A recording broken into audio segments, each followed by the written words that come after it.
Espero que se encuentren muy bien. Estamos aquí por comenzar entonces nuestra última clase de teórico. Es la última clase en cuanto a contenidos, digamos, de la materia. ¿Sí? Ya la tenemos nosotros, nos va a quedar, al margen de esta, nos va a quedar una clase antes del parcial del miércoles 10. Y esa clase está pensada para hacer una clase de consulta, así que van a tener tiempo de estudiar y venir con dudas, ¿eh? Y la vamos a ver para que puedan estar tranquilos antes del parcial del miércoles. ¿Eh? Bueno, no. Vamos a empezar entonces con la parte de semánticas del lenguaje. No es una clase que sea muy larga, es una clase más bien corta. De hecho, les diría que es la clase más corta que tenemos en cuanto a contenidos.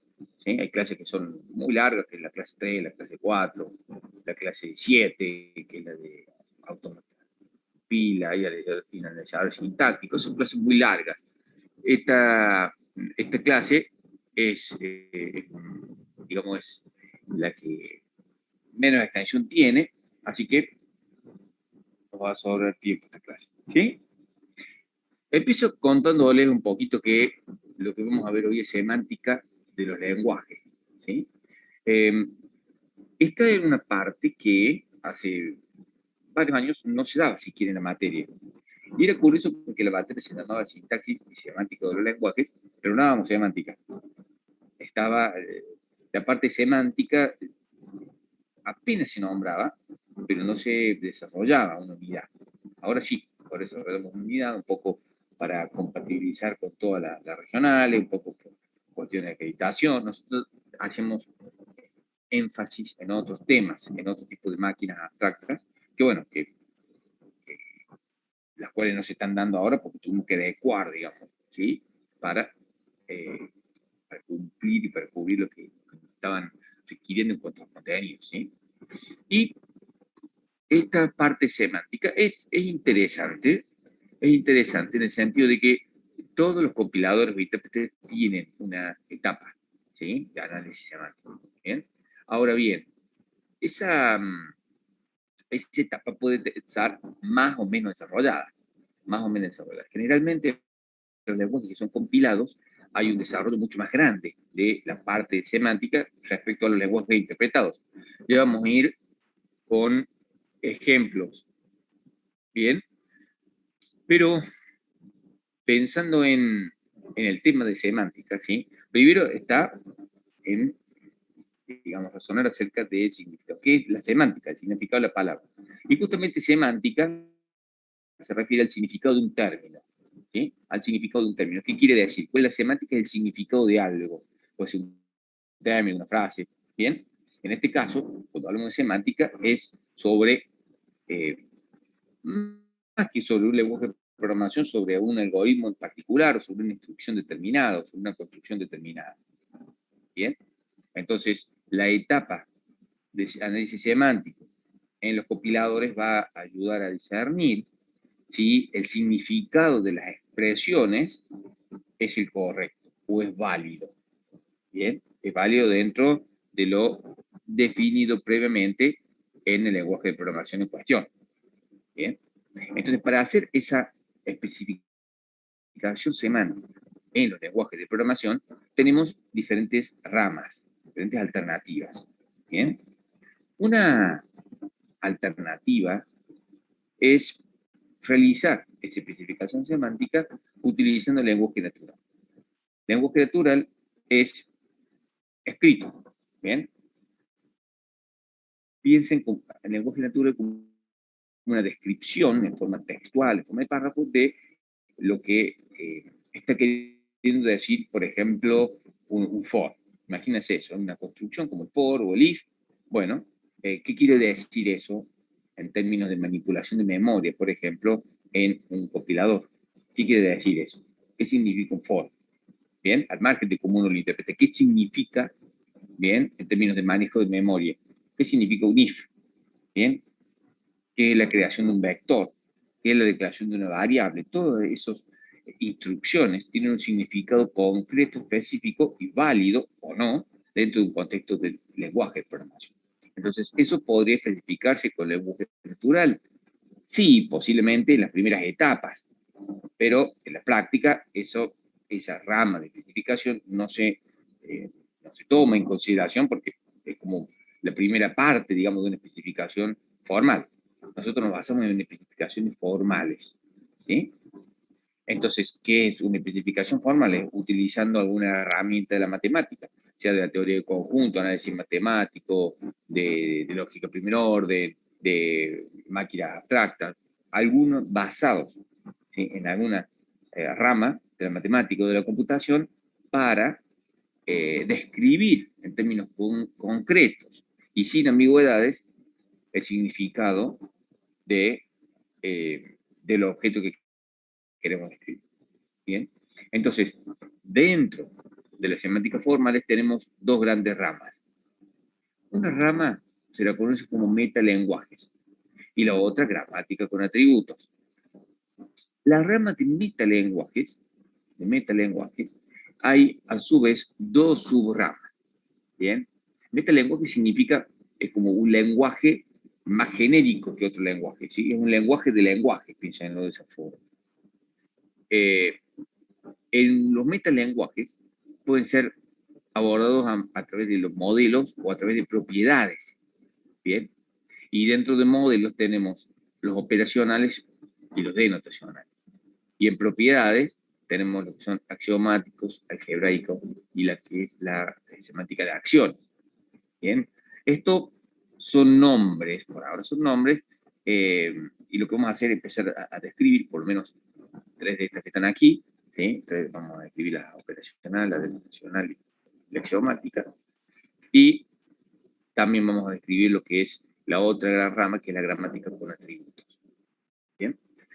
¿Qué otro comentario respecto a esto? Esta rama tiene fuertes bases de lógica, ¿sí? De lógica y de matemática. ¿Bien?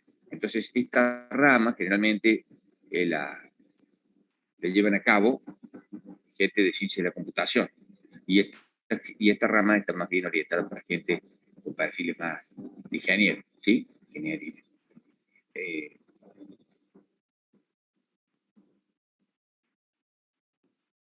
Bien, bueno, tenemos esa clasificación hasta ahora.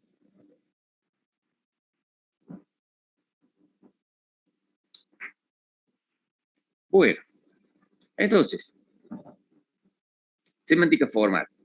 Estos son tres enfoques dentro de lo que son los metalenguajes. Vamos a hablar de operacionales, de denotacionales y de semántica axiomática. ¿Bien? O sea, los dos primeros son modelos, tipo modelos, y la axiomática es de tipo propiedades, ¿sí? De propiedades. Entonces, cada uno de estos enfoques puede tener en común que son basados fuertemente en una subrama de la matemática, ¿de acuerdo? Y de la lógica, de la ciencia de la computación, pero que se diferencian entre sí, no son lo mismo. No es lo mismo hacer una semántica operacional que denotacional que axiomática. Y vamos a describir primero en términos generales para ubicarnos y después vamos a ir a una descripción un poco más detallada de cada una de ellas. ¿Bien? Cuando hablamos de semántica operacional, ¿sí? Cuando hablamos de semántica operacional, nos estamos refiriendo a que queremos proveer semántica, ¿sí?, a un compilador o a un lenguaje de programación, y para ello nos vamos a basar en una herramienta, que son las máquinas abstractas, con estados, ¿cierto? O sea, vamos a identificar diferentes estados y van a haber diferentes secuencias digamos, de cómputo que son varias. Bien, esas secuencias básicamente pueden pensar que las diferentes secuencias son como diferentes instrucciones que se van ejecutando. Puede ser pensado de esa manera. Entonces, la semántica operacional se puede basar, ¿eh?, en determinados tipos de máquinas abstractas. No son tal cual las vemos nosotros, pero determinados tipos de máquinas abstractas especiales. ¿Sí? pero vale lo que nosotros vimos. O sea, dominio discreto, si son máquinas abstractas no se identifica un estado inicial ni final, aunque en algunos modelos específicos se puede hacerlo. Bien, las transiciones y los conceptos de transición y de estado funcionan como hemos estado trabajando a lo largo del año. Luego tenemos lo que es la semántica denotacional. Bien, la semántica denotacional está asociado o más relacionado al mundo de las funciones matemáticas. ¿Sí? De hecho, va a haber una función que se llama una función de denotación, que me permite mapear o pasar de un dominio a otro, ¿sí? De un dominio de las expresiones o de las sentencias a un dominio de las denotaciones. Y las denotaciones es una manera que yo tengo de expresar el significado de sentencias para poder operar después sobre ellas, poder realizar razonamientos sobre esa semántica e incluso el resultado final después puede ser traducido nuevamente al dominio original de la sentencia. Entonces muchas veces haciendo ese paso entre diferentes mundos, digamos, el mundo de las expresiones o de las sentencias y el mundo de las denotaciones, se pueden llegar a razonamientos interesantes o más sencillos que los equivalentes a trabajar directamente sobre el dominio de las sentencias. Bien, vamos a ahondar un poquito más sobre este también, ¿sí? Pero fíjense en que uno está basado sobre máquinas abstractas, el otro sobre funciones matemáticas, ¿bien? Y el otro tiene que ver con propiedades, ¿sí? Fíjense que los dos primeros eran relacionados a modelos, el tercero está relacionado a propiedades, ¿sí? En el tercero describimos el significado, ¿sí? de las sentencias con el objetivo de observar cuál es el comportamiento, cuál es la modificación, el impacto que va a tener en un lenguaje de programación, en un código, en un algoritmo, la ejecución de una sentencia determinada. Bien, entonces, para el uso de la semántica axiomática, ¿sí? Cuando uno trabaja con semántica axiomática, uno hace uso de conceptos como lógica de primer orden, básicamente, conceptos de conjuntos, todos los conceptos que ustedes vieron en matemática discreta, bueno, esos conceptos son, digamos, mucho más avanzados, por supuesto, pero están basados en esas ideas, ¿sí? De descripciones de conjuntos, digamos, de axiomas definidos a partir de determinadas propiedades que cumplen las instrucciones, ¿bien? Así que semántica axiomática está relacionado, ¿sí? A lo que ustedes vienen a discreta, ¿sí? La teoría de conjuntos. Entonces son diferentes estas tres ramas, ¿bien? Basados en autómatas, basados en funciones matemáticas, y esto basado en lógica, basado en teoría de conjuntos. ¿Bien?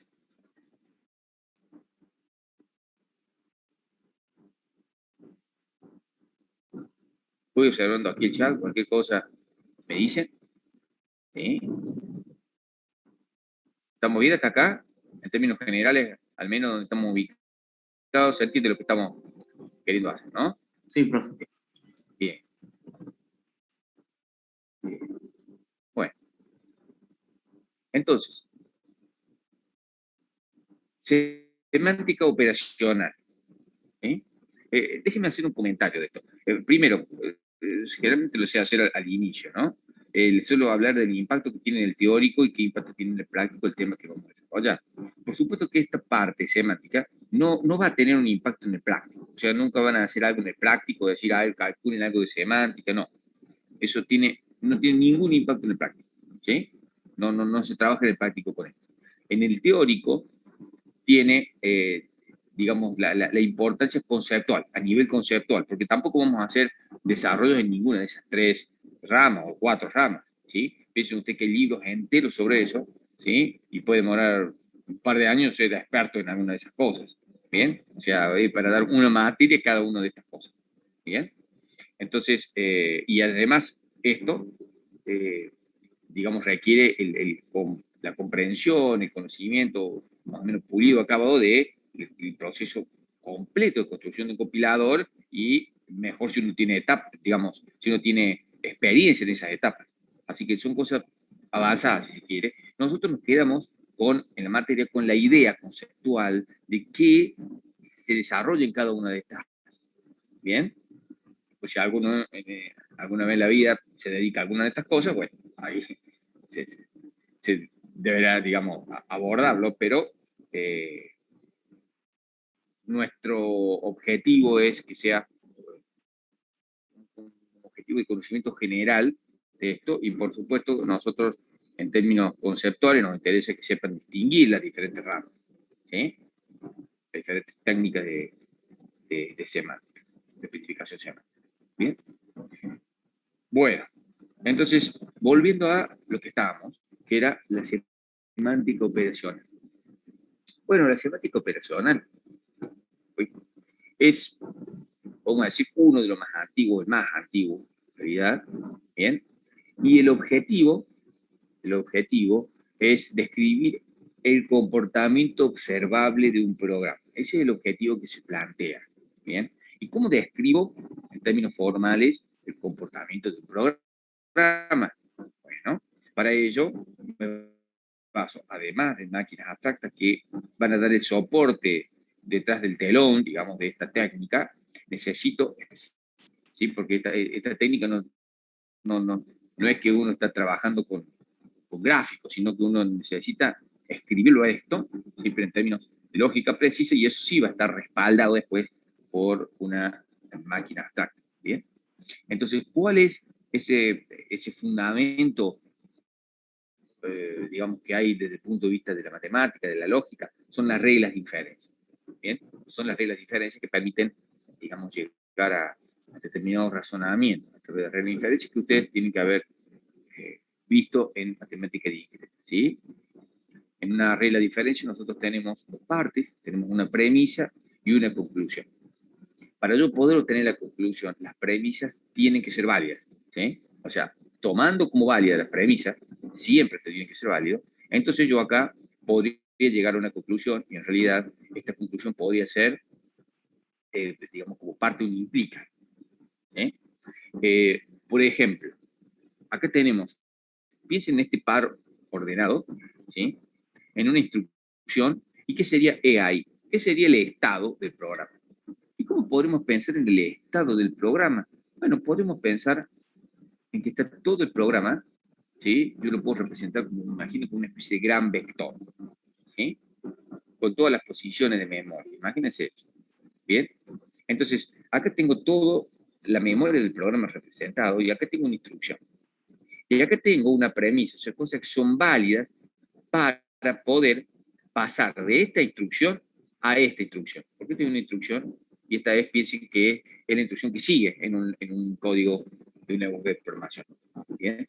Entonces, si yo tengo una instrucción, voy a tener un contexto dado, ¿sí? O sea, voy a tener un estado, perdón, dado de la memoria. Yo voy a poder pasar de esta instrucción a esta otra, pero bajo una determinada premisa. Por ejemplo, el lenguaje de programación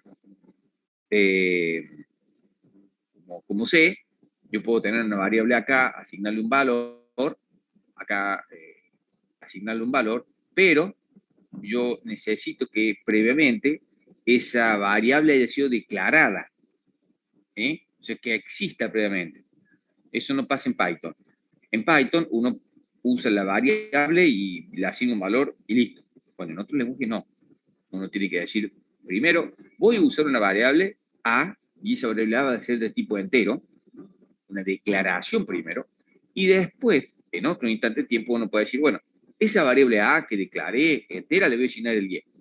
A esa variable A que declaré entera le voy a asignar el 12, o le sumo lo que tenía. Bueno, cualquier operación la voy a poder hacer, pero necesito especificar previamente el tipo de variable. ¿Bien? Y eso no puede cambiar. Bueno, piensen de que eso puede formar parte de una premisa. ¿sí? El contexto que va a ser válido para poder manipular o trabajar con diferentes instrucciones. Y entonces, este E2, ¿qué sería? El estado de la memoria luego de la ejecución de estas instrucciones. O sea, cómo se modifica la memoria luego de la ejecución de estas instrucciones. Entonces, usando las ideas de regla de diferencia, uno puede especificar formalmente, bien, usando esta potente herramienta de la lógica, las diferentes instrucciones y el estado en cuál va a quedar la memoria. ¿Sí?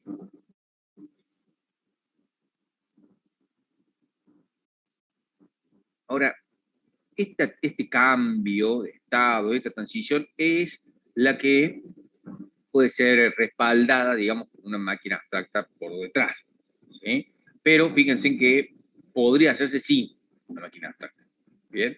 Porque, digamos, la lógica está mucho antes que el surgimiento de las máquinas abstractas y uno lo puede hacer sin siquiera tocar una máquina abstracta, pero bueno, generalmente en la práctica se hace, uno puede apoyarse en una máquina abstracta por las facilidades que brinda, ¿sí? Y la rápida comprensión es una manera de modelar, ¿sí?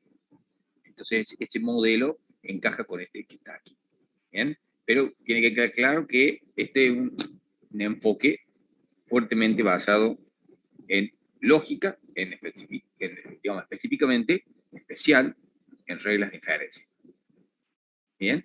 Y esto siempre se piensa las cosas en términos de instrucción de estado y, digamos, después de ejecutar esta instrucción, cómo se modifica este otro estado. Siempre todo es pares de instrucciones de estados. Bien, piensen de que esto puede tener muchos pasos, digamos, ¿sí? Tanto como instrucciones tengo un algoritmo. Bien, entonces uno podría pensar cuál es el estado final de la memoria después de una ejecución de un algoritmo, si queda en estado válido o no, por ejemplo. ¿Sí? ¿Se entiende, ¿Se entiende la idea de la semántica operacional?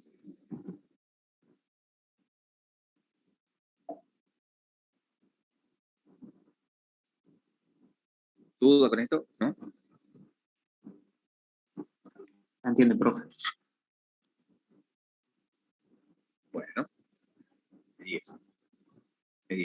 En el libro está nombrado, sí, descrito en términos muy generales, yo le estoy contando un poco más, digamos, de lo que dice el libro, ¿sí? En términos teóricos es básicamente saber distinguir y saber digamos, saber identificar qué ramas se apoya cada uno, ¿sí? Eso es lo que me interesa en esta unidad.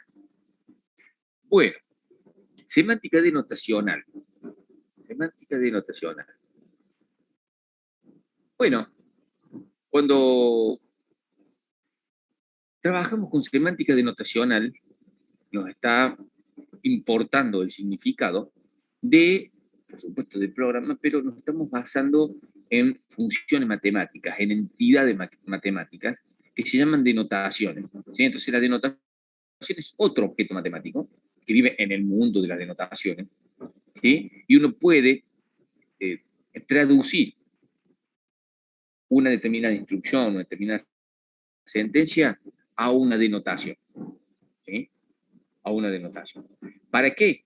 Para poder operar con esa denotación, con las herramientas que me brindan, digamos, la manipulación con funciones de denotación, que es una subárea de la matemática, ¿sí? Nosotros no vemos eso, pero piénsenlo como que estamos haciendo digamos, una, una transformación, ¿sí? Entre una instrucción, la convertimos a otra cosa que se llama denotación para poder operar con esa instrucción y poder hacer razonamiento con esa instrucción. Por ejemplo, ¿qué me quiere decir un if? ¿Qué me quiere decir un for? ¿Sí? Entonces ahí se usa, digamos, una rama de la lógica, ¿sí? Que es la semántica denotacional. ¿Bien? Y esa rama de la lógica se basa en conjuntos, tipos de funciones, todos los tipos de funciones habido para haber, como 30 tipos de funciones diferentes, y uno empieza a analizar las implicancias de una determinada instrucción y de cada una de las estructuras varias en el lenguaje de programación. Y además uno podría determinar, por ejemplo, si dos instrucciones que en principio son diferentes se refieren a lo mismo, si están haciendo lo mismo o no. ¿Bien? Entonces, dos instrucciones que se escriben diferentes, bueno, se escriben diferentes sintácticamente y son diferentes en el mundo de la sintaxis, pero son lo mismo en el mundo de la denotación. ¿Bien? O sea, van a representar el mismo objeto. ¿Eh? Entonces, para hacer ese paso, bueno, se usan, digamos, lo que es teoría de funciones. Y ahí uno ve función inyectiva, sobreyectiva, bueno, y todos los tipos de funciones, ¿sí? Y completas, parciales, y mezclas entre todos estos tipos de funciones. De hecho, hay tablas de funciones, ¿sí? Para saber, digamos, y para operar entre estos dos mundos diferentes, ¿sí? Por supuesto que en esta rama no se utilizan máquinas abstractas, ¿sí? No se utilizan, ¿bien? Se utilizan estas entidades matemáticas que se llaman de notación. Y lo interesante es que hay ejemplos comerciales, ¿sí? O de industriales, digamos, como es Pascal y Ada, que tienen su semántica de notación. ¿Por qué lo digo? Porque lenguajes modernos ya no trabajan mucho con esta técnica, ¿bien? Y, y no hay una semántica muchas veces tan clara de las cosas. ¿Bien? En cambio, no es lo mismo al hablar de Pascal o Ada. ¿Bien? Específicamente en Pascal trabajó mucha gente, eh, muchos científicos de la computación y también ingenieros en la industria en las primeras, digamos, décadas de los microprocesadores, de las computadoras. Entonces, es un lenguaje en el cual se obtuvo mucho desarrollo, tanto industrial como académico. ¿Bien? No así sé, por ejemplo, que es más industrial que académico. ¿Bien? Entonces, por eso Pascal un poco tiene este respaldo matemático por detrás. ¿Sí? Pero bueno, eh, eh, hoy en día hay unos vestigios de Pascal, digamos, dando vuelta, pero no es utilizado como se utilizaba en su momento Pascal. ¿Sí? Ada se suele, no es muy utilizado, pero se utiliza. ¿Sí? La cuestión es que existen lenguajes que han tenido impacto en la industria con su semántica de notación. ¿Bien? ¿Por qué les hago esa aclaración? Bueno, porque muchas de estas técnicas, por ejemplo, la, la semántica operacional, ¿sí? Pueden dar soportes a determinados lenguajes, pero lenguajes que viven, digámoslo así, en las universidades o en contextos más académicos. Hay cientos de lenguajes de programación, ¿bien? Pero la industria usa un subconjunto de ellos, ¿bien? Otros lenguajes tienen más sentido y son estudiados más desde la academia que desde la industria. De la industria hay requerimientos, por ejemplo, de performance, que sí o sí son determinantes a la hora de elegir o descartar un lenguaje, ¿bien? Bueno, eso en la academia no pasa e interesa más digamos, la expresividad del lenguaje, qué cosas me permite hacer, ¿bien? La, la, la correcta construcción de compiladores. Entonces, hay como objetivos diferentes y eso también se ve en las diferentes ramas de análisis semántico. ¿Bien? Así que bueno, eso es lo que tenemos con la semántica de notación. ¿Eh? Basado en funciones, en conjuntos y en entidades matemáticas que se denominan de notación. ¿Bien? Y casos de aplicación como Pascal y Ada. ¿Bien?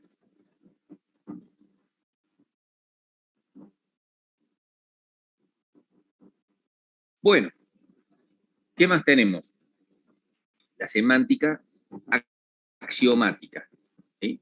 La semántica axiomática. Bueno, resulta que la semántica axiomática es una mezcla, digamos. Inicialmente fue utilizada netamente en el ámbito académico, pero ha tenido sus incursiones en la industria también.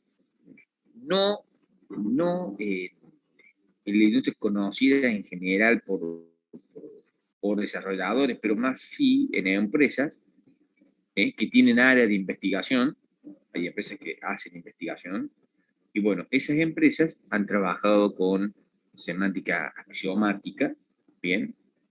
Cuando desarrollan compiladores, drivers o cosas así de bajo nivel, entonces se apoyan en este tipo de herramientas y de, de teoría, ¿sí? Entonces, ¿qué es la semántica axiomática? Es una descripción, por supuesto, formal de un programa, ¿bien? Y entonces uno puede entender y deducir, en términos de lógica, el comportamiento de un programa, y se puede utilizar ese razonamiento para poder asegurar con la certeza matemática de que un programa es correcto o no, por ejemplo, ¿bien? De que un programa es equivalente a otro o no. ¿Y cómo se lleva a cabo esto? ¿Qué herramienta específica utiliza? Bueno, es lógica, ¿sí? Lógica de primer orden, ¿bien? O sea, eso que ustedes vieron en discreta, ¿sí? A especificar un conjunto, términos de llaves, para todo X, tal que X es menor o igual que tal cosa y vale tal otra. Bueno, todo eso, imagínense de que uno puede tener en la semántica axiomática algo así. Imagínense que yo acá, ¿sí? Podría tener acá, ¿sí? Una expresión en términos de teoría de conjuntos, ¿sí? Acá no tengo símbolos para todo existe, pero yo podría decir, bueno, para todo X, tal que 0 es menor o igual que X y menor o igual que N, si estoy hablando de un vector, ¿sí? Y después decir de que eso va a valer una cosa acá, por ejemplo, de que, eh, de que el contenido de esto, eh, pongamos, es mayor que cero. Por ejemplo, ¿esto qué me estaría diciendo? Bueno, de que esto es una condición válida antes de ejecutar la instrucción, ¿sí? Esto estaría diciendo que si tengo un vector acá, B, estoy diciendo de que todos los elementos son positivos, por ejemplo. Todos los elementos son positivos. Eso es lo único que estoy diciendo ahí. Entonces, supongamos que tengo un vector que tiene todos los elementos positivos. Bueno, yo acá, ¿qué tendría? Una instrucción. Acá tengo una instrucción que hace algo, ¿sí? Acá una instrucción que hace, no sé, y más uno, lo que sea, ¿sí? Son instrucciones. Esas son instrucciones. Y el, lo que se analiza es cómo cambia la ejecución de esta instrucción a esta condición, ¿sí? A este predicado, en realidad, ¿sí? Entonces se va analizando aquí, y por lo cual acá ya tendré otro predicado que va a manifestar los efectos de ejecutar esta instrucción.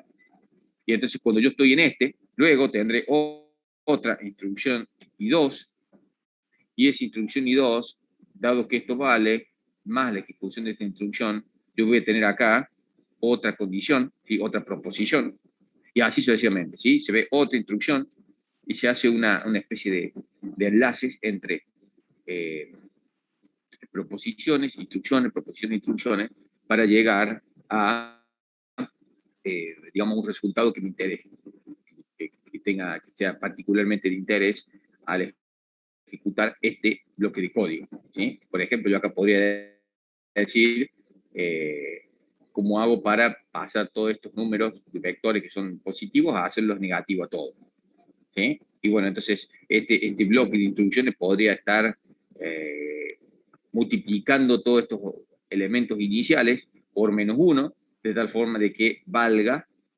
la condición final de que todos los elementos sean negativos, por ejemplo, ¿sí? Entonces, esto requiere, digamos, estudio largo y tendido, ¿sí? De cómo hacer esto bien. Hay una lógica en particular que se puede estudiar para hacer esto correctamente, y no es fácil, pero se puede hacer, ¿sí? Y esto lo que tiene después es una certeza de que de que esto funciona de manera adecuada, ¿sí? De manera correcta. ¿Bien? Entonces, este tipo de técnicas, bueno, también permiten entender el significado de las instrucciones, ¿bien? Y bueno, acá hay ejemplos digamos, de cuándo se puede utilizar, para ver que pronuncia correcto, para ver que sean equivalentes, ¿bien? ¿Se entendió esta otra rama?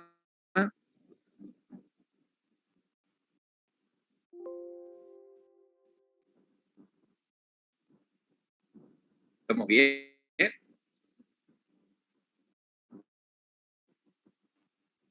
Sí, profe. Vamos bien. Bueno, bien, bien. Bueno, fíjense, hasta ahora vimos lo que es la mitad que nos interesaba ver, ¿sí? Por eso les decía que esta clase es bien concreta y no profundizamos mucho en todo esto, ¿sí? Pero sí es para saber qué cosas hay por detrás, ¿sí? ¿Qué otras eh, áreas de trabajo, ¿sí? Entonces, de todo esto, ¿sí? Hay después diferencias ya menores entre estos modelos, ¿bien? Pero bueno, nos centramos en uno con propiedades, que es el axiomático, y tiene estos dos tipos de semánticas de modelo, basado en modelo, ¿bien? Y después hay otra, que es directamente, se llama gramática con atributos, que es la que vamos a ver ahora en esta otra parte de la clase, ¿sí? Vamos las gramáticas con atributos. Esto ya le va a resultar más comprensible, digamos, ¿sí? ¿Por qué va a resultar más comprensible? Eh, porque las gramáticas con atributos, ¿sí? Son una extensión de las gramáticas independientes de contexto. Observen ustedes, esta es una gramática, hasta acá estos cuatro componentes, símbolos terminales, no terminales, axioma y conjunto de reglas de producción, es una gramática. Pero ahora, a las gramáticas con atributos o atribuidas, se les agregan tres componentes nuevos. Un conjunto A de atributos, ¿sí? Un conjunto A de atributos que van a estar hablando, básicamente, van a estar especificando cosas de los símbolos terminales y no terminales. Un conjunto de reglas semánticas, que son, y un conjunto de condiciones. ¿Bien? Entonces, atributos o reglas semánticas y un conjunto de condiciones. Estos dos, bien, están asociados a una determinada regla de producción, o a cada una de las reglas de producción que yo le voy a poder asociar digamos, una regla semántica o una condición. Bien, esta rama fue propuesto por Knuth en el 68. ¿Sí?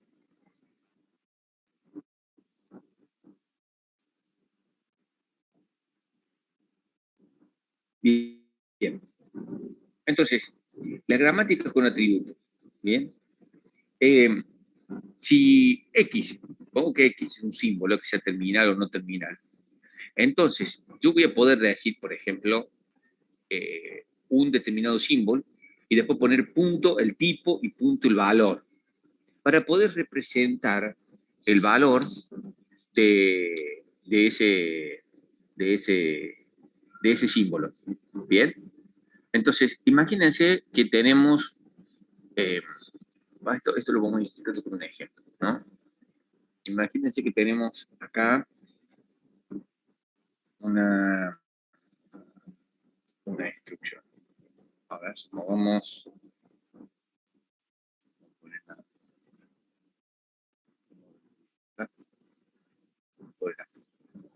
¿sí? Entonces supongamos que tenemos valor, ¿sí? Y acá tengo A más B. ¿Bien? ¿Qué hace aquí? ¿Cómo funciona esto en Python? ¿Sí? ¿Cómo funciona? ¿Cómo les parece qué está haciendo esto? ¿Qué hace Python cuando ve esto? ¿Qué les parece? ¿Cómo interpreta eso Python?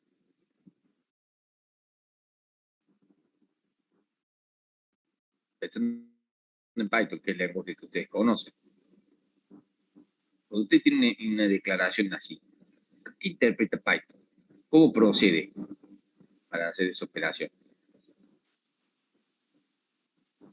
Suma los valores de A y B y lo asigna. ¿Sí?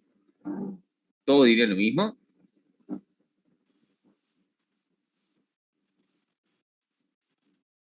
Ah, ahí, ¿qué pasó con lo que dice Mele? Ay, ¿qué pasa si hizo la string? Ajá. Entonces, fíjense en que el comportamiento no es directo. Así que, ¿qué hace esto? No lo sé viendo esto, simplemente. ¿Bien? No puedo estar seguro cómo va a funcionar esto. ¿Por qué? Porque en Python, si yo acá A y B son números, entonces sí me va a sumar. Pero ¿qué pasa si A y B, A era hola y B era mundo? Valor va a tener hola mundo. ¿De acuerdo? Entonces, el comportamiento de esto, ¿sí? Es dependiente del valor de estos símbolos. Fíjense que esto nosotros lo podremos escribir en una regla de producción, pero nunca en la regla de producción hablamos de los tipos. ¿Cómo digo yo con una gramática? Bueno, yo voy a poder hacer esto, ¿sí?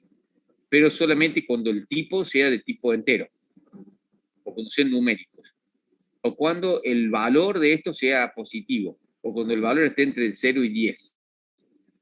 No tengo elementos para hacer, eh, para especificar esa necesidad. Bien, ¿se entiende cuál es el problema? ¿Sí? Yo puedo llegar a trabajar desde el punto de vista sintáctico cosas así, pero necesito en algún instante de tiempo poder hablar de operaciones que van a ser válidas o no. Y eso es el contexto, y esa es la semántica. Bueno, entonces en algún lado lo tengo que especificar. En el caso de que uno esté utilizando alguna semántica por metamodelo, bueno, especificaremos con otras técnicas, pero si utilizamos gramática con atributos, ahora lo que se hace es hablar del tipo, escribir, identifica cuál es el tipo y cuál es el valor de cada uno de estos símbolos. Bien, bueno, entonces vamos a tener de que esto es válido, ¿sí? En un determinado contexto y cuando estos valores sean de un tipo adecuado. Bien, hay lenguajes que directamente prohíbe poder sumar dos strings, no se suman dos strings. Y le aparece un error grande como una casa. ¿Sí? No, solamente si estos son números enteros o enteros con float, no me quiero sumar un entero con un string, un entero con un char, no, no. Eso da problema. ¿Sí? Entonces, eso depende del lenguaje de programación. ¿Y eso por qué? Y porque la semántica es diferente. Entonces, estas reglas, ¿sí? Que se aplican sobre el conjunto P, van a modificar el valor de las producciones. ¿Sí? Acá lo vamos a modificar. ¿Sí? La idea es pensar cómo se va a modificar digamos, una determinada producción cuando le agregamos digamos, las ideas de las aplicaciones válidas en un determinado tipo, un determinado valor. Bien, entonces tenemos el conjunto B, que son las condiciones asociadas. Generalmente se llama el contexto de aplicación. Por ejemplo, en B, bueno, en algunos lenguajes, ese B va a especificar de que, bueno, esto es válido, pero tengo que haber declarado A y tengo que haber declarado B. ¿Eh? Tengo que haber dicho de que son de un determinado tipo.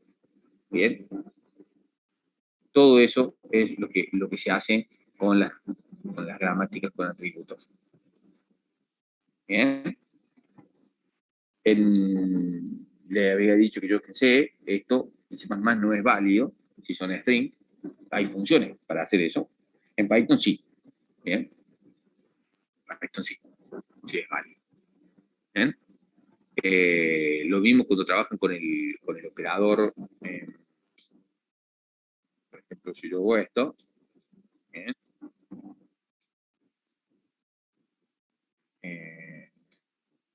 Bien, ¿esto qué hace? Esto, la idea de esto sería crear un vector con K componentes en donde cada componente inicialmente vale 0. Bueno, todo eso, y un poco menos de un café, pero todo eso nos hace Python. ¿Sí?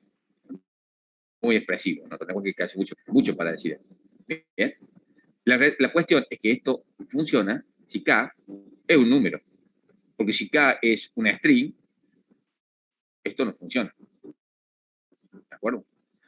Bueno, eso también se especifica en la parte en la etapa, digamos, de análisis semántico. ¿Sí? Uno dice que esta operación es válida, pero aquí esto tiene que ser un número. ¿Bien? Y un número positivo, de hecho. ¿Bien? Ahí es donde vemos el tipo y el valor también. ¿Eh? Porque el tipo, sí, pero no cualquier número. Porque yo no puedo decir esto menos 4. También depende de un determinado valor. ¿Bien? Algunas veces el valor está acotado inferior, tiene una cota inferior, superior, algunas veces tiene las dos cotas al mismo tiempo. Depende de lo que con lo que estemos trabajando. Entre lo positivo en este caso. Así es. ¿Sí? Bien. Entonces, ¿qué otra cosa tenemos aquí? Aquí tenemos dos conceptos que son atributos heredados y sintetizados. ¿Sí? Le dijimos que los atributos básicamente son una forma de agregarle algo al conjunto de símbolos, digamos, ser terminal o no terminal. ¿Bien? Resulta que hay dos técnicas. Uno se llama atributos heredados.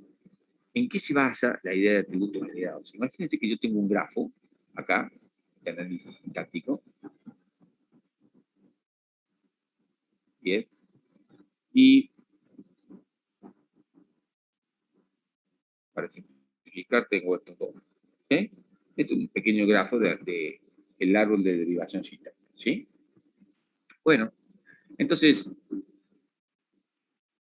¿cómo puedo pensar esto yo? Si yo quiero calcular el valor de este atributo, ¿sí? El valor de este atributo, y utilizo la técnica de atributos heredados, entonces el valor de un determinado atributo va a depender o va a calcularse a partir de poner a partir de el valor del padre y a partir del valor de los nodos que estén en el mismo nivel, de los hermanos. ¿Sí? Entonces el valor de este atributo va a poder calcularse, va a depender del valor del padre y de los que están en el mismo nivel. ¿Bien? A eso se llama atributos heredados. Entonces fíjense que si esto se corresponde con un proceso que voy bajando por un árbol, bueno, ¿eso cuándo lo hacemos? Cuando trabajamos con organizadores sintácticos descendentes. Entonces se suele aprovechar y se suele ir calculando los atributos, bien, el valor de los atributos, a medida de que uno va recorriendo el árbol. Entonces, esta técnica, ¿sí? Suele ir de la mano de organizadores sintácticos descendentes y se le suele llamar ASD, organizadores sintácticos descendentes, el atribuido. Bien, entonces, ¿con cuál se relaciona? Con organizadores sintácticos descendentes. ¿Por qué? Porque estos son los que van desde el axioma hacia la raíz. Estuve recorriendo el árbol desde el primer nodo, de la parte superior, hasta llegar a cada una de las hojas. Y bueno, a medida que lo voy recorriendo, puedo ir calculando el valor de los atributos. Bien. ¿Cómo sería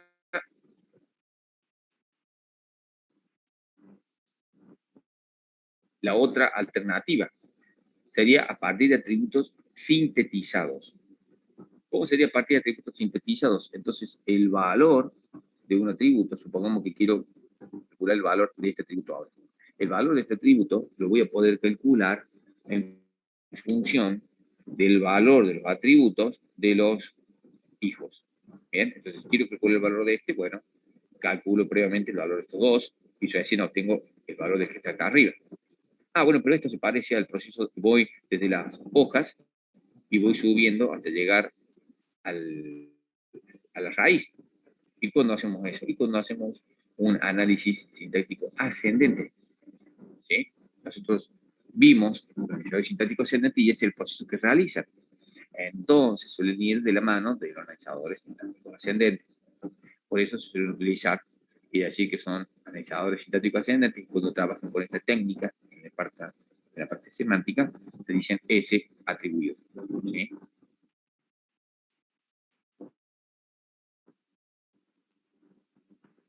Bien, ¿se entendieron estas dos ramas, estas dos formas de calcular los atributos heredados sintetizados?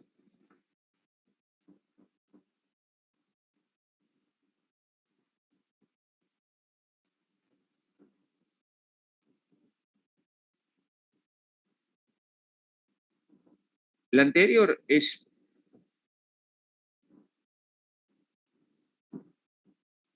esta, la sintetizada para calcular el valor de uno de los atributos. Piensen de que acá puede haber un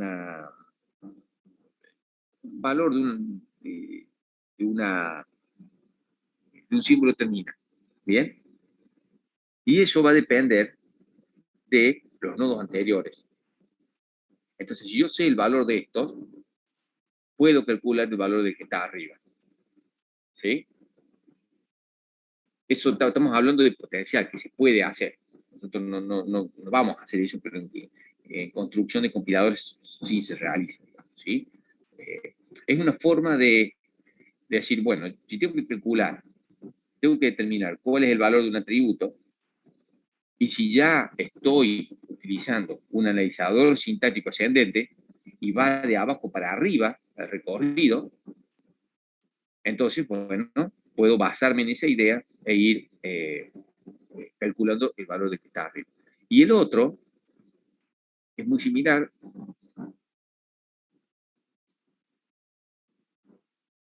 En el otro, en el heredado, ¿sí? En el heredado, el valor, empieza dependiendo de los que están arriba o en el mismo nivel. Imagínense que empezamos desde el axioma. Y bueno, si empezamos en el axioma inicialmente tendrá un valor. Y después iré a calcular el valor de este que está aquí. Bueno, si a este lo tengo también, puede ser que dependa de este valor, pero si no, va a depender del valor del axioma. Bien, cuando calcule este, si ya está el cálculo de este, bueno, va a depender del valor del que esté al mismo nivel y el valor del que esté en el nivel inmediato superior. Y así sucesivamente. ¿De acuerdo? Entonces, esto se corresponde con el proceso de análisis sintético descendente. ¿Por qué? Porque va desde la raíz hacia las hojas. Entonces, mientras va haciendo el análisis, va calculando el valor de los atributos. ¿Sí?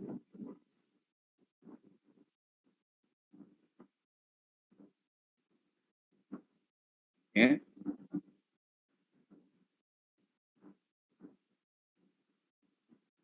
Bueno,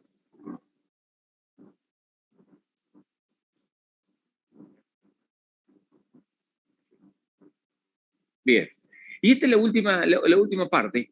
Esta es la de que quedan dos filminas nada más, que son estas dos, y que son ejemplos de acciones semánticas.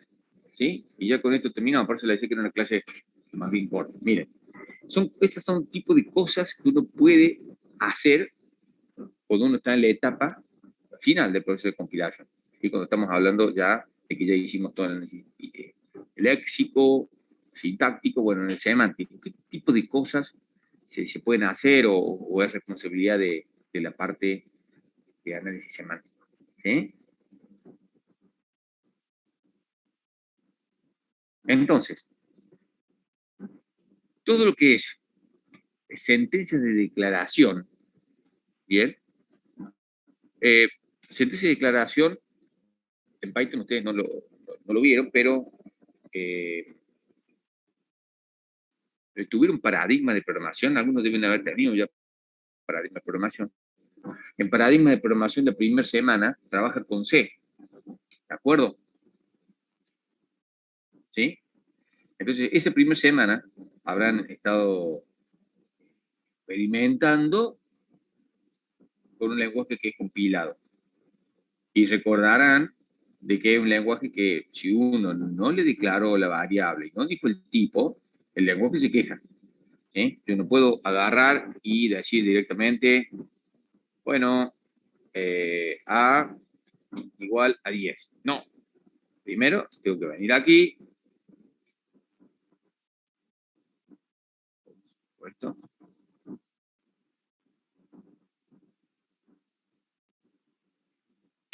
Entonces, uno tiene que venir y decir, por ejemplo, int A igual a 10, y después recién ahí voy a poder hacer la asignación. ¿Bien? Entonces, ese tipo de cosas de chequeo se hacen en esta etapa. ¿Eh?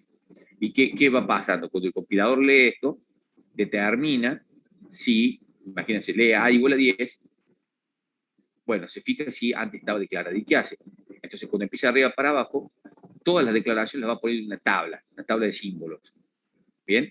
Si en un momento encuentra, esto puede venir mucho más abajo, ¿no? Pongamos acá hay un montón de instrucciones, y en un momento encuentra A igual a 10, lo que va a hacer es buscar si está en la tabla de símbolos. Si está, y además es del tipo correcto, entonces va a permitir la asignación. Si no, no. Si no, se va a quejar. ¿Bien? Todo eso hace C o C++. Bueno, Python no hace eso. Directamente, cuando encuentra A igual a 10, listo, reserva espacio para memoria y se fija qué tipo es y le asocia internamente ese tipo y chao. ¿Sí? Completamente se abstrae el desarrollador de esos detalles. ¿Bien? Sí, las funciones también. Sí, sí, funciones, clases en el caso de C. Todos trabajaron con C, ¿no? O alguno no trabajó con C en Paradigma. Yo en mi curso doy eso, la primera semana. Que es como, hay una sola semana dedicada al paradigma imperativo, entonces solemos tomar eso. ¿No trabajaste te con C? Depende del curso, ¿eh? Porque en los cursos que estuve yo, sí. No te dieron, Esteban. Aquí trabajaron con Python, entonces la primera semana hicieron un repaso. Ah, bueno, bien. No, yo en mi curso no. En mi curso trabajamos una semana con C. La primera semana como ejemplo de lenguaje imperativo. Claro, sí, sí, sí, mamá. Eh, ¿Por qué decir que es casi igual? No, ahí yo les hago un repaso y ahí, digamos, con todas las diferencias que tiene. O sea, cuando uno especifica un algoritmo, los pasos generales se puede repetir en el lenguaje, pero, pero digamos, lo interesante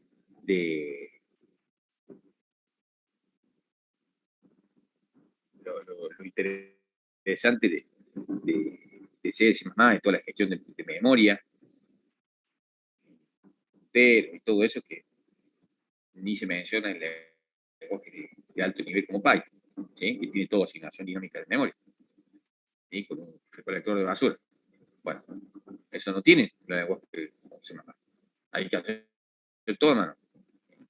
Entonces, ahí hay grandes diferencias al trabajar con la memoria. Generalmente están, cuando uno agarra un libro de texto, ya están con la segunda parte del libro en adelante, ¿sí? Porque ya es trabajo por aritmética y puntero y temas un poco más avanzados. ¿Eh? Pero ahí sí es donde realmente se ve la diferencia, cómo maneja la memoria, eso es totalmente diferente. ¿Mm? Si bien algorítmicamente puede parecer que está haciendo lo mismo, por debajo de la mesa trabajan muy, muy diferente. ¿Eh? Bueno, entonces, sentencia de declaración, esa es una de las cosas. Sentencias ejecutables, bueno, lo que les decía de comprobación de tipos operantes, eso de hacer A más B, que vimos hace un rato. ¿Sí? operandos se pueden comportar de forma diferente según los tipos. ¿Bien? Y eso también se puede ver en un lenguaje como Smalltalk. ¿Sí? En un lenguaje como Smalltalk, eso se puede ver, digamos, muy directo, de manera muy directa. ¿Sí? O sea, esto también vale para lenguajes que no sean exclusivos de paradigma imperativo. ¿Sí? También vale para todo objeto, ¿por qué no? ¿Bien? Otra cosa, lo que son las funciones, los procedimientos. Bueno, aquí en esta etapa también se comprueba la cantidad de argumentos que tienen las funciones, los procedimientos, el caso de Pascal, el orden en que se pasan, el tipo de los parámetros. ¿Bien?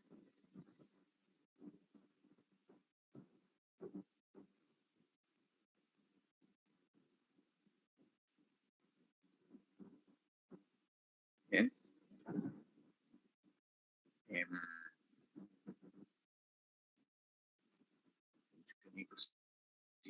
Bien. ¿Ah?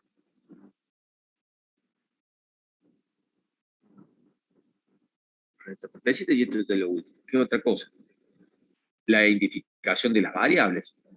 ¿Sí? O sea, utilizar variables solo si han sido declaradas previamente. Esto es más bien objeto y estudio de los compilados. Etiquetas, ¿sí? Son cosas que no tiene Python eso, ¿sí? Pero lenguajes como C, C++ tiene, Java tampoco tiene. Sí son determinados puntos a los cuales el programa podría llegar a saltar, ¿sí? Y bueno, entonces se manejan con mucho cuidado ese tipo de etiquetas porque rompen el encapsulamiento, ¿sí? Entonces, en esos casos, hay una comprobación de las etiquetas, de que, de que sean válidas las etiquetas, ¿sí? De que estén repetidas, de que estén en un contexto adecuado, ¿bien? No en cualquier lugar se puede poner etiqueta. ¿Bien? Esto no lo van a ver tan fácil si no vieron algo de C, digamos. ¿Sí? Esto en C y en realidad tampoco están utilizados. ¿Sí? Esto es una de las cosas que los lenguajes más modernos directamente no incorporan. ¿Bien? Luego, ¿qué otra cosa tenemos? Bueno, cuando uno intenta hacer una asignación a una constante, bueno, no puedo modificar el valor de una constante. ¿Bien? Y eso alguien hace ese chequeo, bueno, en esta etapa. ¿Sí? No intentar modificar el valor de una constante. Todo lo que son las conversiones y equivalencia de tipo, son válidas. Hay conversiones que son válidas y conversiones que no.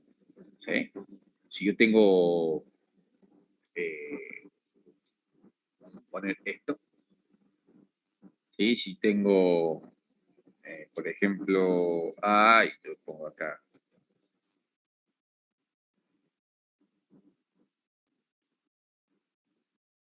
un input, ¿sí?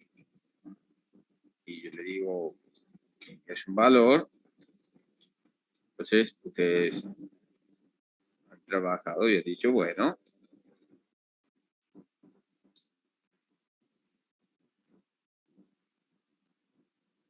un int, ¿ok? Pero yo acá no puedo poner cualquier cosa. Esto puede ser un int, un floor, no puedo poner ahí un alumno. No me va a traducir esto a un tipo de dato que yo quiero. ¿Eh? O sea, que hay conversiones de tipo que son válidas y conversiones de tipo que no son válidas según el contexto. ¿Bien? Bueno, todo eso también se ve en esta etapa. Otra cosa que también se determina es la sobrecarga de los operadores y de la sobrecarga de funciones. Sobrecarga de operadores es querer trabajar con el más y que en algunos contextos el más sume y en otros contextos el más concatene. Sería sobrecarga de operadores. Y de funciones sería trabajar con una función, ¿sí? Piensen que se ve más fácil en los lenguajes orientados a objetos, una función polimórfica, por ejemplo, una función que en principio sea la misma, pero que el comportamiento sea diferente de acuerdo a el momento que se la llame o quién se la llame, quién la llame. ¿Bien? Es la misma función, pero retorna valores diferentes en diferentes situaciones. ¿Bien? Bueno, todo esto es competencia de la etapa de análisis semántico. ¿Bien? Y bueno, hasta acá llegamos. Hasta aquí llegamos. Profe, una consulta. Sí. Este material, ¿sabe cuándo se va a habilitar en la UB para hacer teórico de semántica? Déjame ver. Lo habilito ya ahora. Ahora se lo habilito. Dale, buenísimo.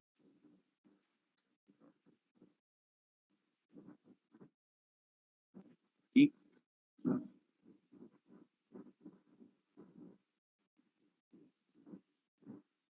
¿Estamos? ¿Se entendió? ¿Dudas con esto? Sí, profe, se entendió. No, ¿Sí? no, no hay duda, hay que repasar nomás. Claro. Claro. Bueno, muy bien. Ahora le estoy... eh,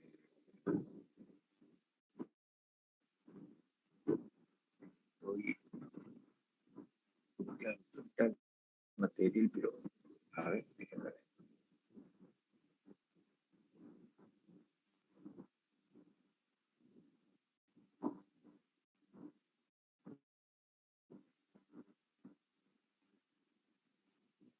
Bien.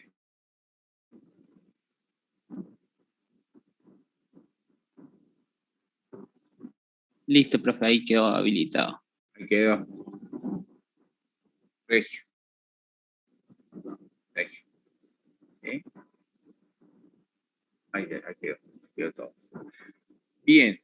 Bueno, chicos, entonces hasta acá hemos dado ya todo el teórico, ¿sí? Nos va a quedar la clase que viene, vengan con, con dudas, ¿sí? Estudien. eh, el parcial va a ir desde lo que es autómatas pila en adelante, ¿sí? Todo desde donde dejamos el primer parcial. Básicamente, en el primer parcial vimos autómatas finitos, deterministas, no deterministas, y hasta autómatas no bidireccionales. ¿Bien? Todo lo que vimos después, desde autómata pila, ¿sí? Determinista, no determinista, los analizadores sintácticos, el ala, Turing, complejidad y en la parte de semántica. ¿Sí? Todo eso entra en parcial. ¿Bien? Profe, ¿simuladores también? Simuladores. Simuladores, ustedes, sí, puede haber algo de simuladores, puede haber alguna una pregunta de simuladores, puede haber, que fue lo que le ha comentado un poco la profe antes de hacer, digamos, cuando da las pautas de trabajo práctico. Claro, Sí, porque es cierto, ese también. Es como como lo tenemos, sí, es como una unidad relacionada a el desarrollo del trabajo práctico, porque tienen que usar simuladores, probar con diferentes máquinas, calcular complejidad, digamos, implementar determinados algoritmos en esas máquinas. claro, en contenido teórico también puede que haya una preguntita de eso. Y, claro, puede ser, sí, no mucho, pero puede haber que toque alguna preguntita sobre simuladores. O Sí, sea, lo leemos y lo tenemos en cuenta, pero sí, cualquier cosa lo leen y me preguntan la clase que viene si tienen alguna duda. dale, buenísimo. Profe, ¿Sí? una pregunta, ¿sabes si complejidad va en el práctico? ¿Sí? O va solamente en el trabajo práctico? No me he evaluado esa parte. En el trabajo práctico, en el Bien. trabajo práctico. Sí, Ah, buenísimo. sí. O sea, en el práctico hay bastantes cosas a evaluar. No es que no pueda ir, en el práctico te podrían preguntar algo de complejidad, ¿sí? O en el teórico podemos preguntar también cosas de complejidad, pero como está más asociado a un algoritmo concreto que ustedes han implementado y con eso seguro que siempre en el trabajo práctico iterado, ¿bien? Y ya después, en el práctico propiamente dicho, no es tan probable, si querés hablar de términos de probabilidad, no es tan probable y eh, puede ser, digamos, probable en el teórico alguna pregunta de complejidad, ¿sí? Pero cálculos, eso no, eso generalmente eso está asociado al trabajo práctico integrado.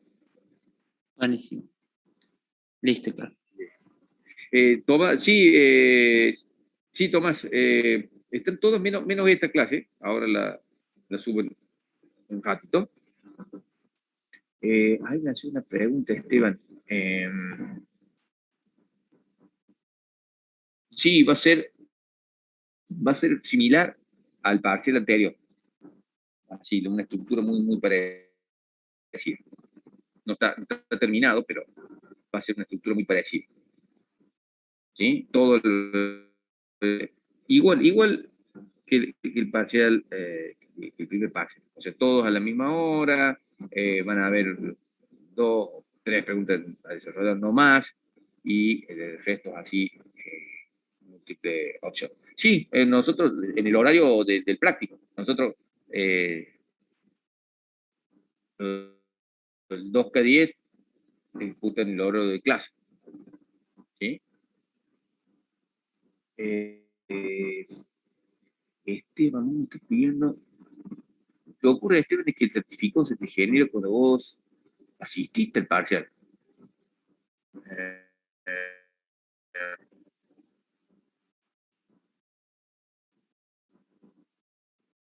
no entiendo cómo te lo van a pedir antes, digamos. Pero te lo pueden llegar a pedir el mismo día, pero no antes. Y si no sabes si podés asistir o por alguna cosa, eh,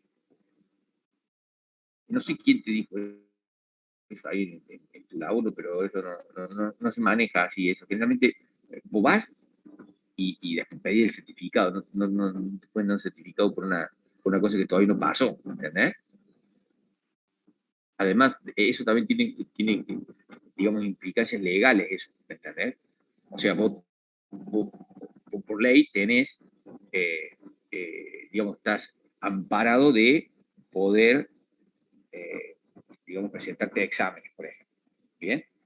Pero eso se hace, digamos, con certificados, pero siempre una vez que ocurrió el evento, no antes.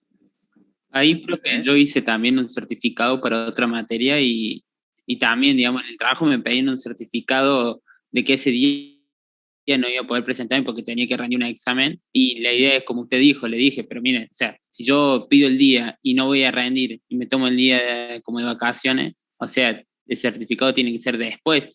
Pero no, me Sí, dijeron que claro, tiene que ser antes, de última que yo haga uno a mano, se lo mande a la facultad o al profesor que me lo firme y me lo devuelva y yo le claro. entregue ese como que listo. Mm, Allá ellos después o si creen que yo ese día fui al parcial o no en verdad, pero bueno, claro, eh, pero sí, claro. es un tema. Yo también pienso igual que usted, pero tiene que ser después de que se rinde, porque si no, tranquilamente puede faltar.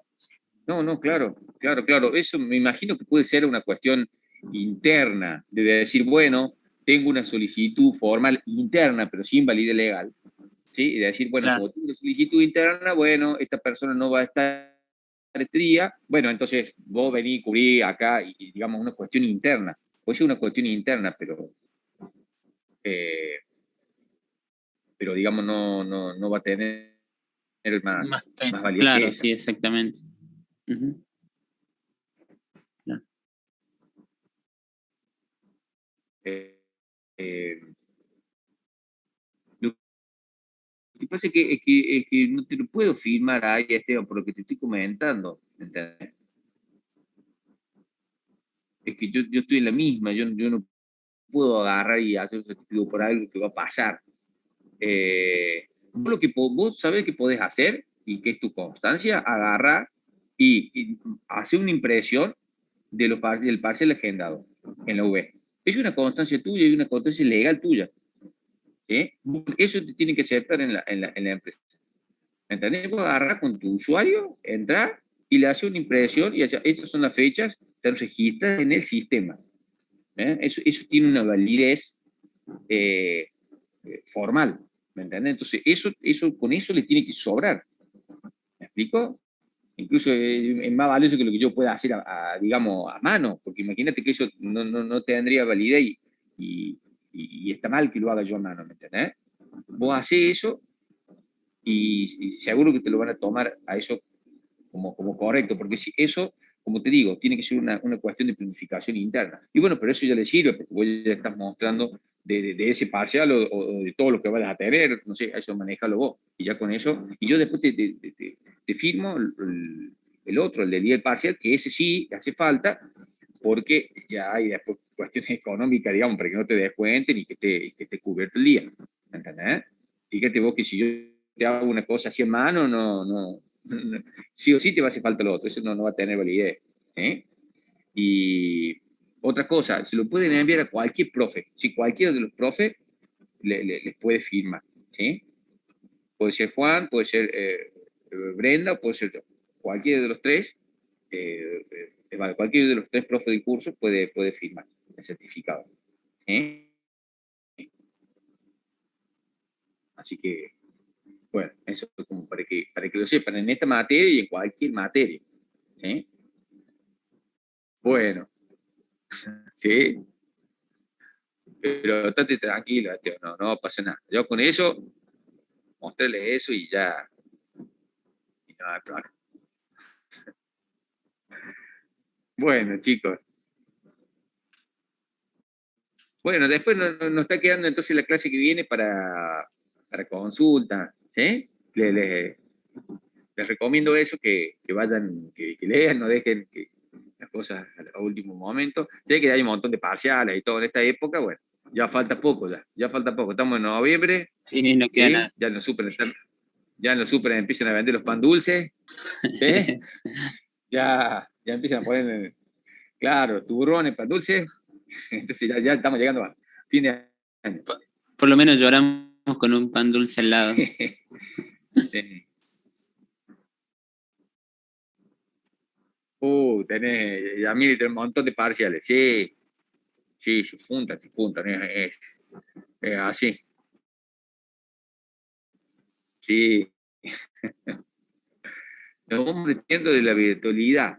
El año que viene, en principio, es presencial. Vieron que esto se va viendo cómo hay desarrollo tecnológico en general, porque si por alguna razón se complica, esto vuelve para atrás. Pero hoy en día está firme la presencialidad. ¿Sí? Eso sí. Y de hecho, turnos de exámenes van a ser mixtos. Turnos de exámenes van a ser mixtos. En nuestra materia, todavía el titular no lo definió a eso, pero hay cátedras donde ya dijeron que iban a ser mixtas. O sea que se puede rendir presencial o virtual. Y hay cátedras que, bueno, eso lo define el titular de la cátedra, si es todo virtual o mixto, digamos. ¿Eh? Eh, eh, sí, Martín, o Jorge, no sé cómo tú tienes. Sí, te escucho. Ezequiel, él puede entrar como alguna pregunta teórica, puede tocar alguna pregunta teórica de simuladores. ¿Eh? Un poco qué diferencia con un emulador, eso puede llegar a salir alguna preguntita de eso. ¿Eh? Sí. A ver, si tuviera, ¿cómo se lo sabía? ¿Tenés tres exámenes el mismo día, pero en el mismo año, Jorge?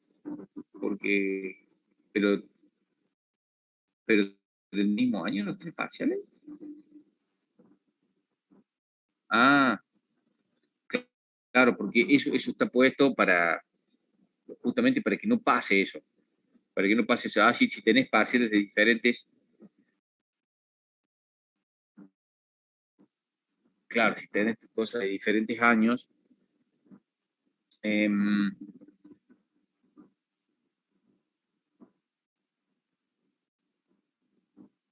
yo como hacía, me ha tocado rendir parciales así. ¿Cómo hacía? De hecho, no sé o sea, una vez me tocó rendir dos parciales, digamos, diferentes, a la misma hora y en facultad diferentes. Así que, sí, digamos, entiendo y sufrí eso también en carne propia. ¿Sí? Era a la misma hora, me acuerdo que rendí en la última, no me acuerdo si era simulación o qué materia, y después eran, era un parcial de 2 horas. Entonces lo habré hecho en una hora parcial, hora y media, más o menos, y después me fui corriendo, literal, hasta las baterías D, porque ahí eran, en farmacia se estaba tomando ahí, y ese era otro parcial de, ay, déjame pensar de qué era, creo que el sistema operativo, en ciencia de la computadora. Y ahí el parcial de 3 horas, así que yo había preguntado al profesor si no había inconveniente, y me dijo que no, solamente va a tener menos tiempo, listo. Así que fui y hice eso, y rendí, pude rendir los dos al mismo momento. Sí, por ahí se complica. Y que es una cuestión, digamos, un poco como vos te sentís más cómodo estudiando. Eh, yo estudiaría, y primero la materia donde más seguro te sentís, y estudiarla primero, ¿sí? Porque se la vas a avanzar y madurar más rápido. La materia donde mejor estás, estudiarla primero, ¿sí? Eso en términos de rapidez, así ya te va quedando espacio para las otras dos. Después estudiar la materia, eh, digamos, dejar el tiempo, ¿sí? Para las otras dos materias que pueden costarte un poco más, en el medio dejar la materia que te cueste, digamos, que sea de complejidad media, y dejar el mayor parte del tiempo la materia que te es más complicada. ¿Eh? Podés hacer eso, podés hacer eso. Otro criterio también importante es conocer, digamos, también cuál tenés más probabilidades de promocionar. Por ejemplo, si buscas promoción, o si en una materia te da lo mismo sacarte un 5 o un 9 porque te da lo mismo, bueno, es dedicarle menos tiempo. Si hay una que tenés que sacar una nota más alta para no quedar libre, a ella le cambias la prioridad en función de eso, ¿no? Si es una materia que si te va mal, se te caen correlativas, bueno, esa va a tener más prioridad que la otra. Bueno, eso como que tenés que contemplar eso. ¿Ah?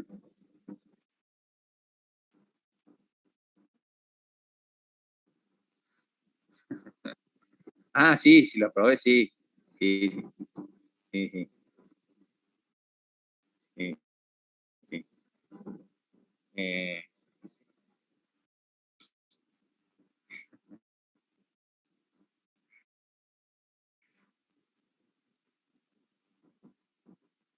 sí, de hecho, me ponía loco cuando no me sacaba nota alta, digamos. Me ponía muy loco. Sí, sí, sí, generalmente solía ir bien el paso. Eh, eh,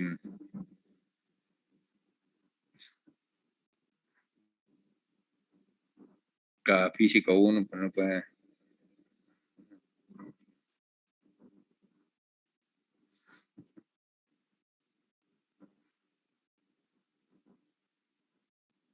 Es cuestión de gusto, después uno puede tener más facilidad por una cosa o otra. Yo, por ejemplo, para los parciales de, de programación, no le dedicaba mucho tiempo, dedicaba más a otras materias. Y porque, digamos, ya venía programando de más chico, entonces me resultaba, digamos, más fácil que las otras materias, entonces le dedicaba más tiempo a otras materias y le dedicaba menos tiempo a eso. O la estudiaba primero a esa, digamos, y dejaba el tiempo restante para las otras. ¿Eh? No es fácil, es todo un tema, o la organización para poder rendir, digamos. ¿Eh? Hay que ver, ahí te digo, no hay una regla tampoco, ¿no? Es como que ahí tiene que hacer una heurística, digamos, ¿sí? ¿Qué es lo mejor que funciona para vos? Y ahí tiene que aplicar diferentes algoritmos hasta que encuentres el algoritmo que mejor funciona para vos. Básicamente eso es lo que tenés que hacer. Pero podés ir cambiando, digamos, la técnica o la forma de estudio. Eso también sirve, hasta que la vas afinando. ¿Eh? ¿Eh? Y siempre uno puede agarrar y mejorar eso, ¿no? Siempre, siempre, siempre. Eso lo va a ir bien. Ah, sí, sí, los años que era, me tardé un poco más. Eh, sí, me tardé un poco más. Me tardé un poco más. Lo que pasa es que sí, empecé los dos al mismo tiempo y en un momento hice electrónica también, en un momento cursé los tres. Ahí estaba más loco que ahora. Y debe haber hecho 2 años de electrónica, 2 años, casi 3 de electrónica. 2 años y medio de electrónica, además de sistemas infamos. Y, y siempre trabajé desde como ayudante de cátedra y digamos, trabajaba medio tiempo también, digamos, tenía poco tiempo para vivir. ¿Sí? Estaba mucho en la facultad y trabajaba. Pero sí, me tardé un poquito más, unos 7 años me tardó. Sí. Siempre se hace un poquito más se te alarga un poco más. Yo lo que les puedo dar de consejo, esto sí me hubiera venido bien, que me lo dijeran, al margen de ahora los tiempos que se demoren, cuando estén llegando a quinto, no hagan el hecho de regularizar muchas materias y terminar de cursar, porque eso es como una cosa que uno tiende a decir, ya terminé de cursar, entonces ahora sí voy a tener más tiempo para... No, mentira, no pasa eso. Después te enganchas con una cosa, con otro, y se termina haciendo eso. Le digo, no conozco un caso que haya terminado con un montón de materias así, por ejemplo, habla de 5 o 6 materias que queden por rendir y que haya dicho, no, en 6 meses las terminé. No, la tasa digamos, de presentación a exámenes, ¿sí? Es muy diferente cuando uno está cursando que cuando uno no está cursando. ¿Sí? Lo quiera uno no, siempre surgen cosas. Así que algún consejo que les puedo dar es, sí o sí, traten de no, que no les quede 10 materias, por ejemplo, que les queden 10 materias cuando terminan de cursar toda la carrera, eso van a tener un año más hasta que la rindan. ¿Sí? Eso siempre se atrasa eso. Siempre. ¿Eh? Sí, hay que ser disciplinado ahí con los estudios, con los tiempos. Sí, no es fácil. Claro. Bueno, gracias. Ah, eh, de todos los papeles finales, claro. Sí, es una piedra que uno, por ahí, incluso uno escuchó, ojo que si vas caminando ahí te va a llevar por esa piedra. No, a mí no me va a pasar, ojo que te esa piedra ahí, no, y después, pum, uy, cierto que estaba la piedra, ¿no? Bueno, traten de que no le, de que no les pase. Eh, ¿Cuántos años se reciben? Y andamos cerca de 250, más o menos. Más o menos es el promedio. Hay 2 colaciones al año, entonces suele dar 140, 120, pues un poquito más, pues puede llegar a ser 300, depende del año, ¿no? Depende por ahí, se juntan alguna colación donde hay más y otras menos, pero más o menos 200, 150, ¿no? Por año, puede ser un poco más tarde. En la pandemia me parece que aumentó un poquito. No sé si disminuyó, me parece que aumentó un poquito, me parece. Si hicieron colaciones virtuales, digamos. Mm, No tengo esos números, pero lo puedo averiguar y les cuento. Semana que viene les averiguo y les cuento.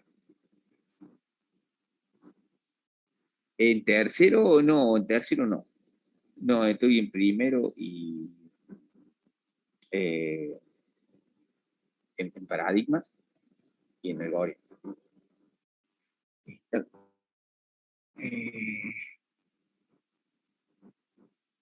Eh, nosotros, sí, es una buena noticia. Es una buena noticia. Por supuesto que seguir cuidando todo, pero eh, digamos, la calidad que tiene la universidad, la calidad que tiene la universidad y la concepción de nuestra universidad, de nuestra facultad, es una carrera presencial. Y no es lo mismo no tener presencialidad que tenerla que no tenerla. Quizás no se puede ver tanto, o no se ve tanto en nuestra carrera, pero piensen, imagínense que estén haciendo ingeniería electrónica, ¿bien? Y necesitan un tester, un osciloscopio, un soldadores, los tienen en su casa, o si los tienen, son caros, son elementos caros, frecuencímetro, amperímetro, un montón de herramientas que no es lo mismo que una computadora, que de acceso, digamos, universal, ¿bien? Y que uno va a un ciber y lo tiene. claro, ingeniería química, imagínense, hay elementos de protección, solventes, elementos corrosivos, máscaras que uno tiene que usar para hacer algo. Van a estar haciendo un experimento en su casa, explotan el garage y lo saca a escobazos su madre, ¿no? No, hay que, hay que tener cuidado, digamos, claro, uno no puede estar experimentando con cualquier cosa. ¿Sí? Bueno, pero los laboratorios tienen eso, o sea, gente que digamos, los profesores dicen, no, ojo, si mezcla esto con esto, hay desparramo acá. ¿Sí? No, ingeniería química, ingeniería mecánica, también, máquinas, máquinas, hacer experimentos con motores, con diferentes con máquinas de control numérico, uno tiene en su casa equipamiento que puede costar miles de dólares, ¿está bien? Eh, entonces, ahí se siente mucho más directo que en nuestra carrera. También se siente, por supuesto, pero hay carreras en donde les ha pegado muchísimo, muchísimo, muchísimo. Y bueno, en una noticia, al principio, buena, buena. Después es una cuestión de ver cómo nos acomodamos, porque se incrementó tanto la cantidad de gente en la universidad que las aulas nos quedan chicas. Y ya después tenemos un problema ahí de cómo hacemos para poder dar una clase que, digamos, que se entienda, que uno esté cómodo, que uno pueda escuchar, porque por más que uno esté callado, entre comillas, si uno tiene un aula de 180 personas, como cualquier suspiro, un movimiento, un movimiento en la silla, o sea, todo el sumatorio de ruido ya, es muy... son aulas, digamos, que no son pensadas para tanta gente. ¿Sí? Y los primeros años tenemos esa cantidad. ¿Sí? Ya, ni hablar cuando tenemos que ir al laboratorio. El laboratorio tenemos 30, 40 máquinas. ¿Cómo hacemos? Somos 180 en un curso. Se complica, ahí se complica. Ahí se complica. Así que se están evaluando diferentes estrategias para sobrellevar esa situación. ¿Sí? Pero bueno, eso se debe al incremento, digamos, de gente específicamente más en nuestra carrera, que siempre es buena noticia, por supuesto, pero lo que ocurre es que tenemos limitantes estructurales, digamos. ¿Sí? Eh, entonces, es una buena noticia. Nosotros en los laboratorios ya hemos vuelto a trabajar. Yo trabajo en un laboratorio y nosotros ya hemos vuelto ahí a la presencialidad. ¿Sí? Laboratorio de investigación. Entonces, ahí sí estamos trabajando. Nosotros ahí, en la facultad, todavía hoy en día se ve relativamente poca gente, pero bueno, para los grupos de investigación está abierto y para la, digamos, actividades no docentes también. Pero bueno, ya se va a ir normalizando todo esto. Esperemos de que esta pandemia llegue a su fin y que no adquiera nuevas formas, digamos. Ojalá que no. Ojalá que se termine y podamos volver a nuestras bases, ¿no? Además de que es nuestra base, nuestra carrera está acreditada de esa forma. Y hay carreras que son presenciales y carreras que son, digamos, virtuales. Nuestra carrera es presencial, digamos, avalada por el Ministerio de Educación de la Nación, tiene que ser presencial. ¿Sí? Ahora, bueno, por cuestiones extraordinarias fue virtual y la virtualidad nosotros también tenemos mucho trabajo que hemos hecho y que podemos reutilizar y digamos, experiencias que no son en vano, digamos, ¿sí? Y hemos sobrellevado de la mejor manera posible estos casi ya 2 años, ¿sí? Pero bueno, sí, claro, hay un antes y un después de la modalidad, ¿sí? Nosotros, me acuerdo que cuando nos enteramos de que no íbamos a poder dar las cosas presenciales, que un viernes, y el lunes tenemos que estar arrancando dando clases, justamente.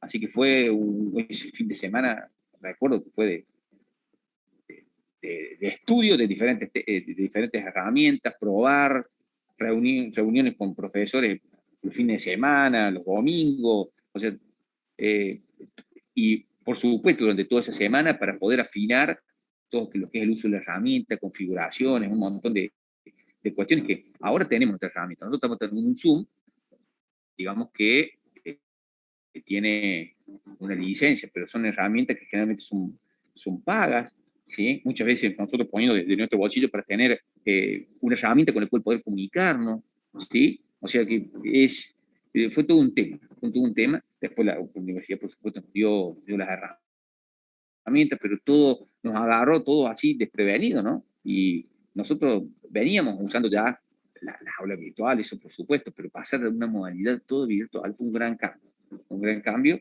de paradigma, ¿sí?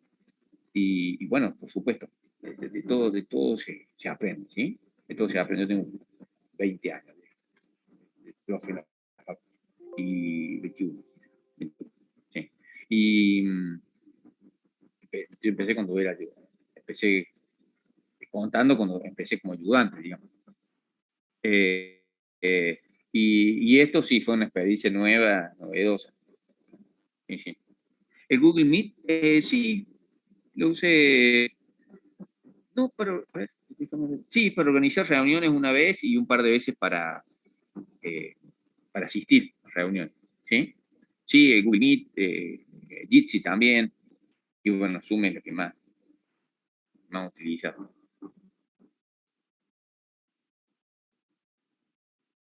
Igual, sí. Eh, eh, eso, eh, claro, sí, ahora sí. Además tenemos esos casos, ¿no? Sí, estuvimos renegando al principio eso, y no tan solo la pantalla de los profes, por ahí algunas conductas inapropiadas contra otros compañeros, con los profesores. Como siempre, hay gente que no está interesada, que está probando y va y molesta, y lo peor es que no dejan de avanzar la clase. Bueno, afortunadamente eso lo tuvimos en primer año. Yo nunca lo tuve en segundo año, generalmente eso el primer año, pero bueno, sí, son cosas que... Y nosotros en el algoritmo teníamos como un profesor que siempre estaba de respaldo en la sala, que lo ayudaba al otro a que identificara eso, quién era el que estaba, digamos, haciendo algo inapropiado. Eh, eh, ah, del mundo cripto. Qué cuando me pregunté. Eh, sí, de la 40 minutos, sí. Claro.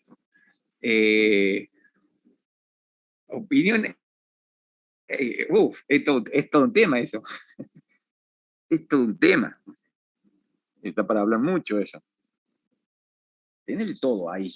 Ah, eh, si la opinión es si eso es, hay gente que sostiene que anden muy bien. Nos vemos, buenas noches, chao.